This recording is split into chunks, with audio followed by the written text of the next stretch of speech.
Welcome. It's time for webinar. Today we're talking about how to grow NRR by optimizing sales and customer success. Welcome. My name is Johan Nilsson. I'm the founder and CEO of Start Deliver. I'll be hosting this webinar and just a few practical things. So we will share the material, we will share the presentation, we'll share the recording, and also this is a live webinar, so we want you to ask questions. So there's a Q&A tab in Zoom, so please post questions and we'll cover them in the end of the webinar. You have my contact details here. Please reach out to me or anyone at Start Deliver if you want to know more about us. Start Deliver is a customer success platform. So that's what we do. And today I have a dear friend and a great guest, and that's Victor Ivarsson from Upsales. Welcome, Victor. Right. Thanks. Happy to be here. So my name is Victor Ivarsson. I'm the Chief Revenue Officer at Upsales, and we build and provide a CRM primarily to fast-growing B2B companies based out of Stockholm. So we're growing. We have companies in our customers in about 11 countries now, and expanding into the UK market. And I'm happy to be here and then talk some more about net revenue retention and some pitfalls and hopefully some key insights in how we have tackled those and can help you reach new targets. Yeah, no, it's great. I think this is a topic we both care a lot about and been thinking a lot about. So we're soon dig into that. But Victor, what else? What's going on in your life outside of work? Are you up to any fun stuff? A lot of things. I always try to follow my bucket list from when I was 15, which is sort of intact, but some things change all the time. But right now I'm trying to get my hunting license and training for an Ironman possibly next year. We'll see how much how much training I have time to do. You need to lock in the date, then you have no escape, right? Yeah, exactly. Yeah. And pay the expensive fee. Exactly, that one too. But eventually you get the backpack, I heard. Yeah, exactly. But cool. So welcome. And today we're talking about net revenue retention, and we're going to talk about a lot of things around subscription businesses. And before going deep into this, just if you're new to this, new to SaaS or new to this area, we want to level set and get everyone on the same page. So in SaaS and in subscription businesses, we talk about annual recurring revenue or monthly recurring revenue. Those are key metrics for sales and for customer success as well. And what we're zooming in on today is net revenue retention. So that's like that's a really important North Star metric, if you like, in SaaS businesses. And what is that? Just to keep it for most of you listening in, probably this is evident, but net revenue retention is basically when you compare a group of customers where they are today in annual recurring revenue compared to typically a year ago or 12 months ago, if you look at a rolling metric. So how has that group of customer basically developed in this period of time? So it's a comparison to a different time period. So that's just to level set things. But why, Victor, would you say this is such a key metric for us? Right. So I think, as you mentioned, since net revenue retention is the sum of all your contracts at the end of a year, for example, or one period, compared to the sum of all those same contracts, now it really shows or exposes your customer health's true colors, and if your business or product is really sustainable. So ideally, we in the SaaS industry, we have a lot of cool metrics and cool KPIs to keep track of. NPS, for one, is an example of that. However, we found that whatever your NPS is saying, whatever your usage is, if your NRR is growing, then you're doing something well. If it's not growing, then we need to kind of dig into maybe those other metrics like NPS, for example. No, you're right. And And I think that's one of the topics of today is how can you improve NRR, and let's go down one level and look at two parts of net revenue retention, which is basically you have the expansion side, which is that you expand on this group of customers. The other side is churn, and we put contraction there as well. So also both you can churn the account or the logo, but you can also contract on a customer, of course. So both these play into the NRR. And why is it important for us to keep both of them in mind? Would you say? I think it's important when we break down our total net ARR is probably most SaaS companies' goal to grow that, and you could do that by essentially expanding a lot of your customers. However, if your churn is also high, then you need to expand even more. So if you look at net revenue retention kind of like a bucket filled with water, it doesn't matter how much water you pour in if there's a giant hole in the bottom. The smaller that hole is, ideally there's no hole at all if there's no churn. But I think it's realistic to have some churn.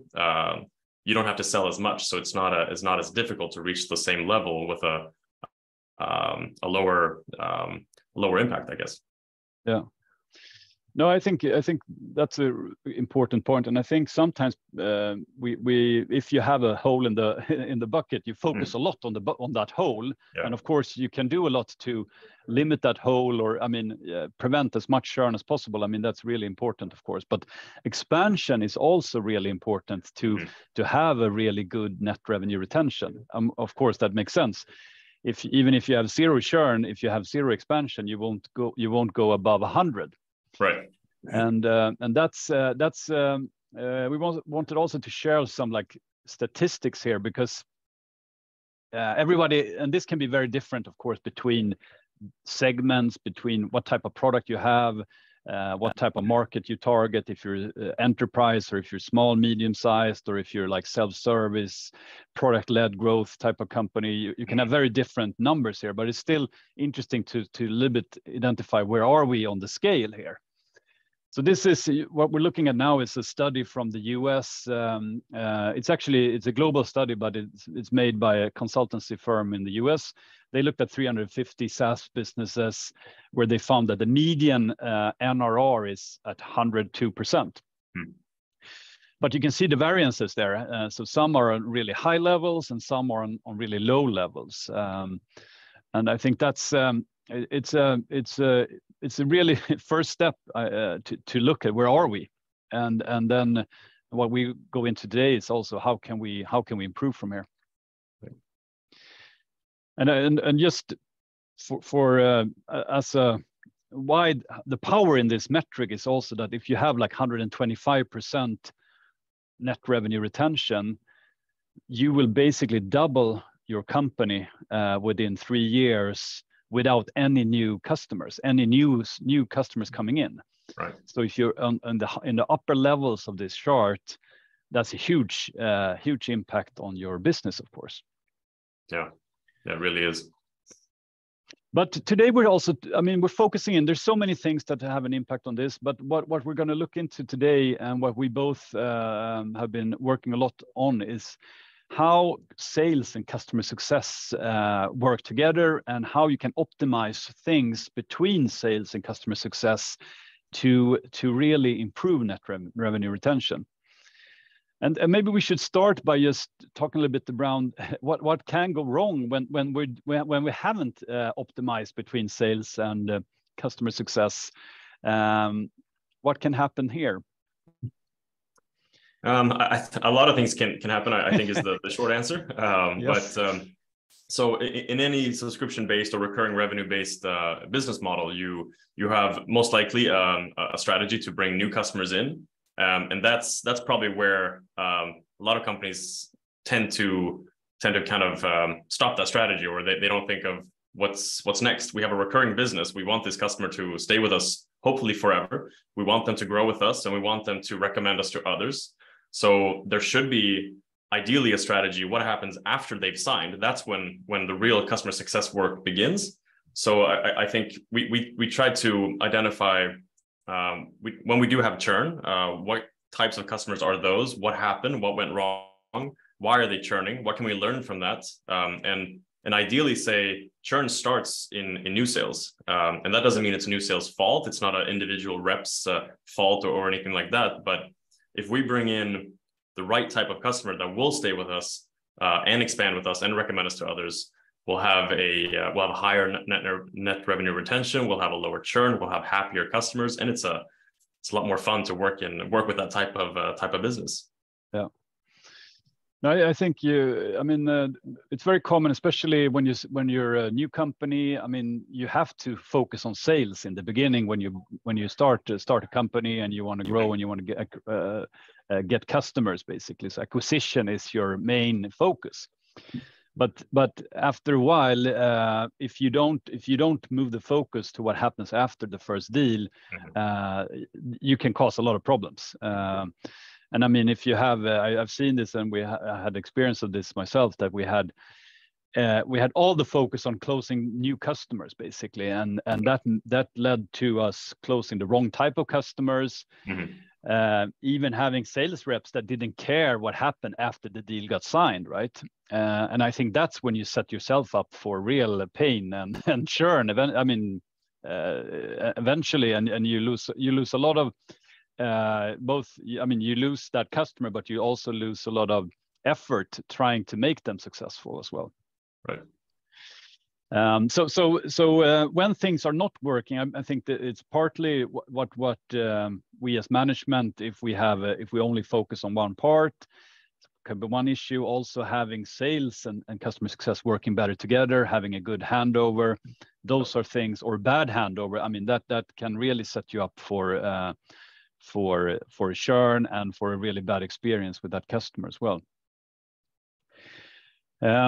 But if we also look on the other side of things, when things don't work between sales and customer success, how does that affect expansion?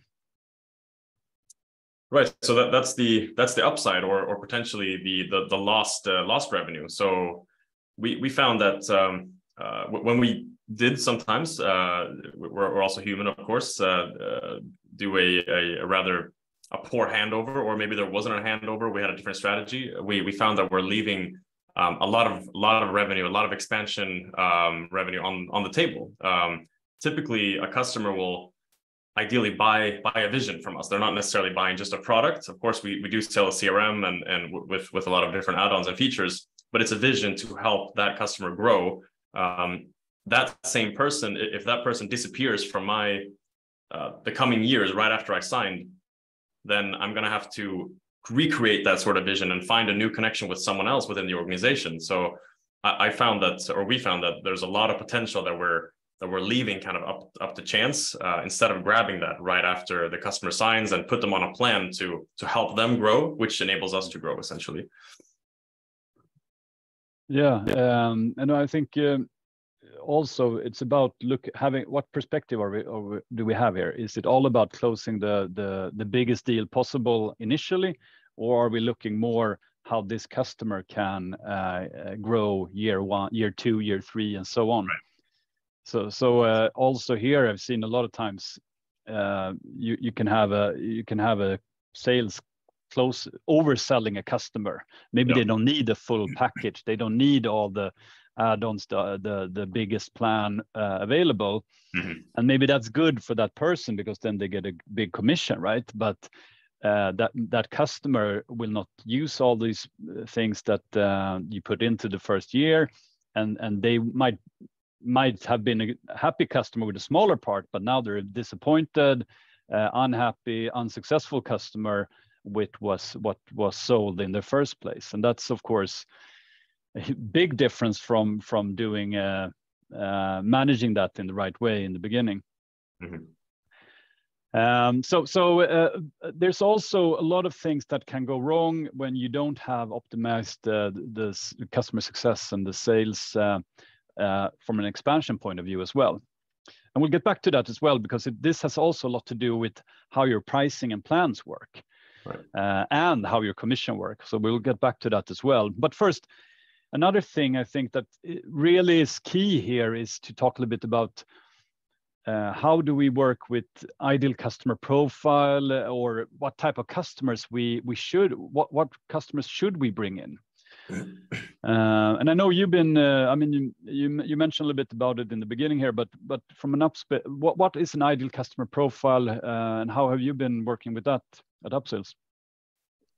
Yeah, so it changes. I mean, it can vary, which I think it should to some extent, as long as we're trying to tweak what we're doing to help ourselves reach our goals, which is to increase our net sales or net ARR, and thus increasing our net revenue retention as well. We tend to be obsessed with data and learning what our data is actually telling us, and if that data is are we aligned with the results that we want to get, then we need to tweak the data, or we can use the data to essentially remove churn or focus on better customers, which is essentially what we've done here.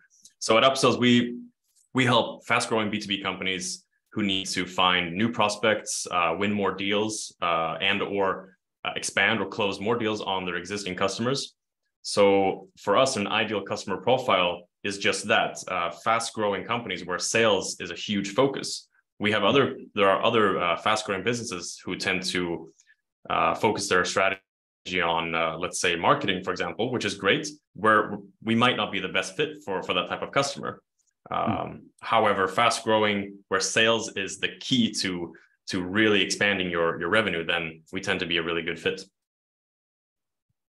And how do you, I mean, this is of course like a strategy, and this is great for marketing and positioning and all those things, but how do you bring this into the day-to-day sales team? How can you get them to, because it's more like a gray zone when you work customer by customer and case by case. So have you done any work there to make sure that they follow through on this? Yeah. So for example, a couple hard criteria that we try to identify early on when speaking with a prospect is B2C companies, for example, is a hard no for us. We don't have a platform that's built for B2C. If the focus isn't in sales, but more so perhaps on social media marketing, that kind of thing, there are other vendors that are better for that.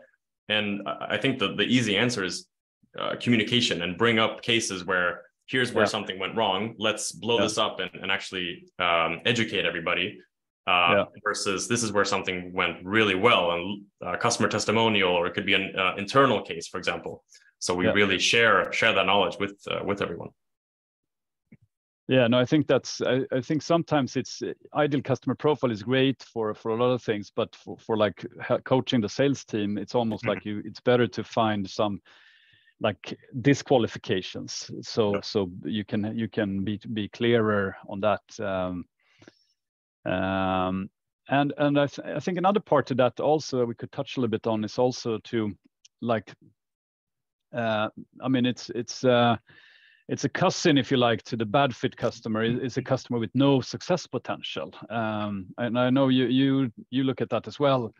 I think you mentioned some things around that, but I mean, even if they can sign the first year deal, but if they're not looking to grow, I mean, from your point of view, that's not the right fit either, right? Exactly. Right. So I think that's the learning here is to look at, I mean, ideal customer profile is great. Identify bad fit. What are the bad fit? Like you said, you mentioned business to consumer. That's quite clear.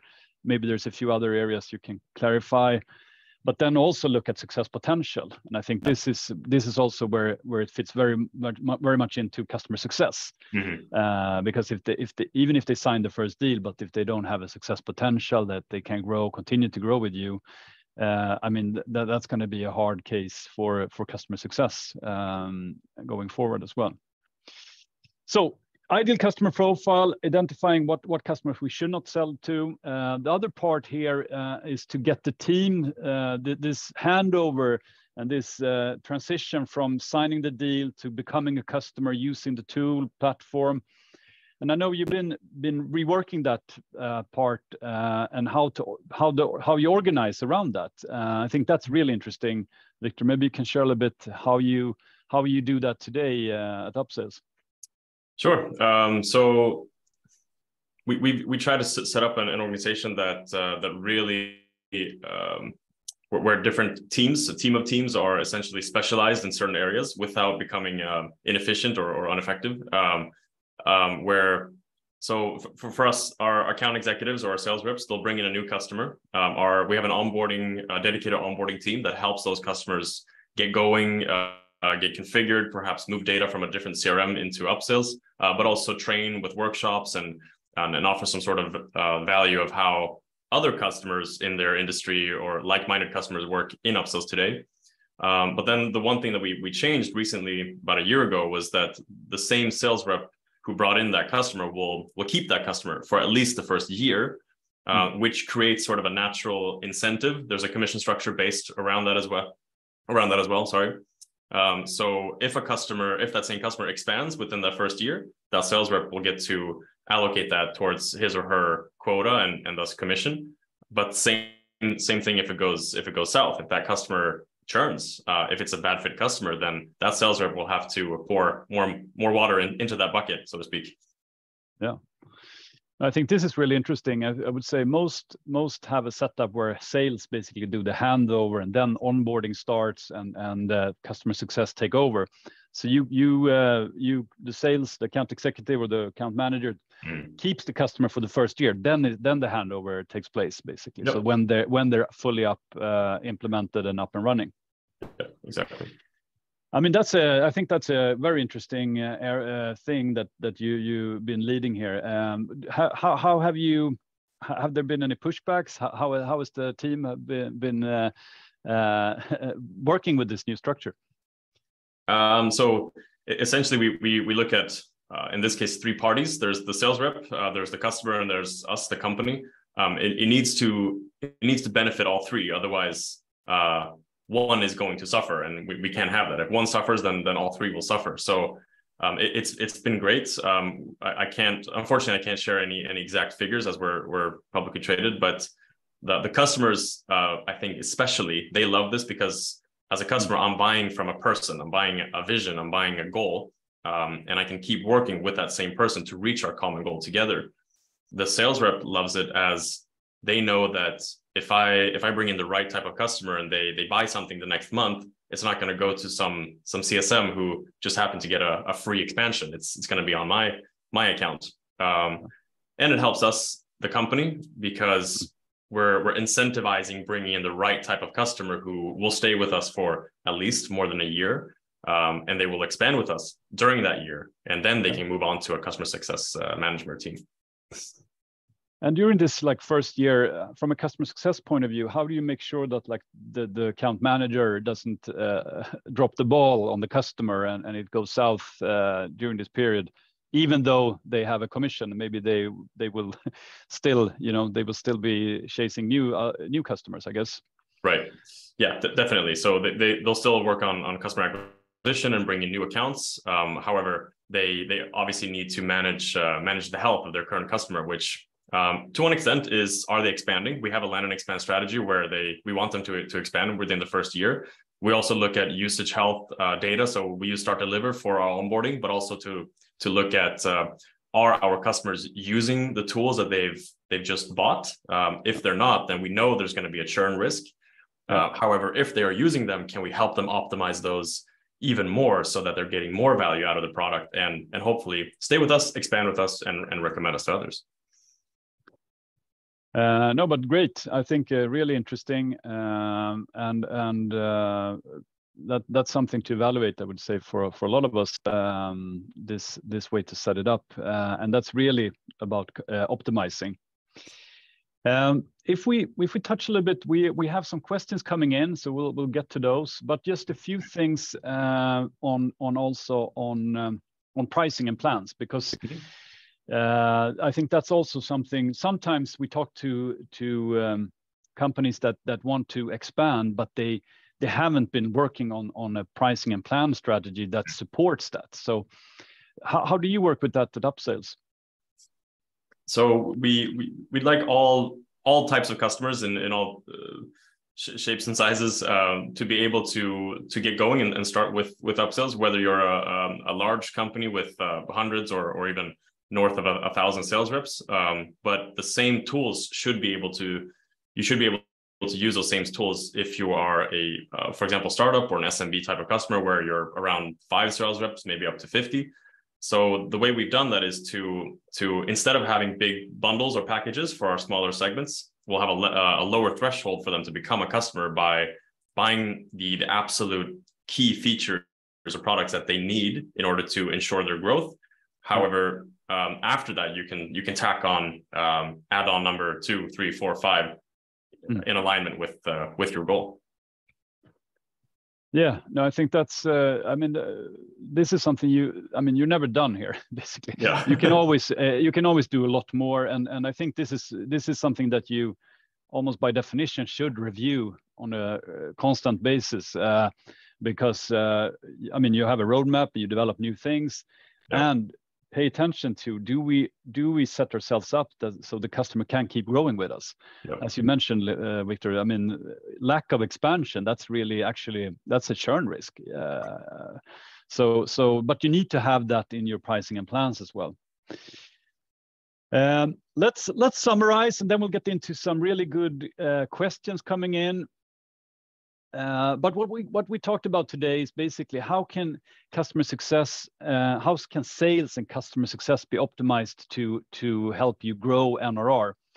And what we've been talking about today is basically you need to align customer success and sales on KPIs. And as Victor has done at Upsales, you also can do that on the variable comp. So basically the compensation you get is also aligned here. You need to clarify what type of customers we should be bringing in that have a success potential, and we should also be very clear on what bad fit is. And then it's about streamlining the process as well. So the first year is critical.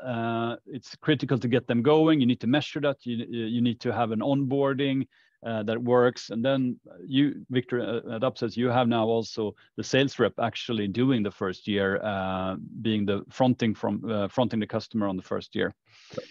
And the last part here is what we talked about just on the previous slide is how can you basically enable growth with your pricing and plans that support expansion, so the customer can keep growing and expanding with you. So these are our key takeaways for doing this.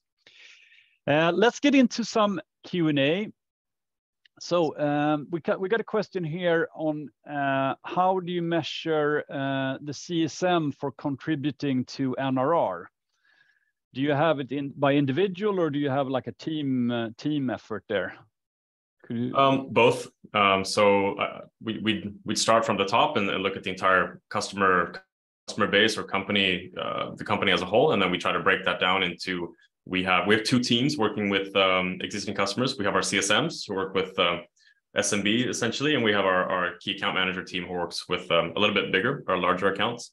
And then we tend to break that down onto an individual on individual metrics or individual stats. Great. There was a question about if we have any stats for European SaaS companies on NRR. We'll look into that and get back to you on that. We'll share some material there. Should customer success managers be pushed to sell new features to their customers? I think so. At least for us at Upsales, or at least like-minded, I believe that for us, at least, as a customer success organization is a sales-driven organization. But it's not. If we're selling something to a customer, selling to them or against them, then we're going to see short-term results rather than having long-term results. We're not going to sell something unless the customer gains a lot more value. And if the customer doesn't grow, then we won't grow. Even if I'm a very good, slippery sales rep and I'm able to sell a lot of things, then I'm going to have a lot of expansion, but I'm also going to have a lot of churn. I think that's exactly it, right? So what we mentioned earlier, like lack of expansion, that's actually a bad sign. They are not committing more. I mean, they should be adding more things. They should be growing with you. I think that's important. But as you say there, Victor, I mean, to push something on a customer that's not using even what they have already, right? And that's really shooting yourself in the foot, right? So you need to be careful there, but you need to very much align with what the customer wants to achieve. If we can help them achieve their goals, and that involves expanding their business with us, that makes perfect sense, and that's how you want to work with that. Last questions before we're done here. What are the pros and cons with AE acting as CSM the first year? The pros are evident, as I mentioned before. It really helps the relationship between the customer and that same rep. The pros, I'd say, are mostly on the customer side, which essentially helps the account executive, which helps us as a company. A potential downside could be that you get bogged down into managing. You have a split focus essentially, where you have to manage your existing accounts, make sure they don't churn, make sure they renew and expand, while also bringing in new accounts. So it's a lot of time management. I think is extremely important if you have that sort of model. Yeah. No, and what you mentioned also is that you have built supporting teams. So you have an onboarding team, right. You have support, of course, and you also have, I know you also have services that are like consultants that can do a lot of the work. So you have to build. You can't put the same type of workload on the sales rep for that period, of course, as you do on a normal CSM, perhaps. Right. Great questions. We're at the hour here, so we'll end the webinar now. Thanks a lot for joining. We'll get back to you with the recording and the material. And feel free to reach out to both Victor and me to talk more on this topic, or if you want to know more about Upsales or Start Deliver. Thanks a lot, everyone. Thank you.